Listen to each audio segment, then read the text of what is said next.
Chittagong city corporation নির্বাচনে vote আগামী ২৭ জানুয়ারি। Corona virus মহামারীর কারণে আটকে থাকা চসিক নির্বাচনের নতুন তারিখ সোমবার ঘোষণা করে নির্বাচন কমিশন। এর আগে নির্বাচনের তারিখ ছিল চলতি বছরের ২৯ মার্চ। ওই নির্বাচনে ভোট গ্রহণের মাত্র কয়েকদিন আগে করোনার কারণে নির্বাচন স্থগিত হয়। তাই আগের তফসিলে যারা প্রার্থী হয়েছিলেন তারাই এবার প্রার্থী থাকছেন।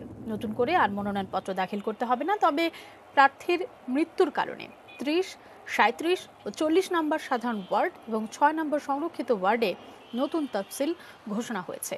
নির্বাচন পিছিয়ে যাওয়ায় এখন চসিকের কার্যক্রম চলছে সরকার নিয়োজিত প্রশাসকের মাধ্যমে। আইন অনুযায়ী আগামী ৫ ফেব্রুয়ারির মধ্যেই সম্পন্ন করতে হবে নির্বাচন।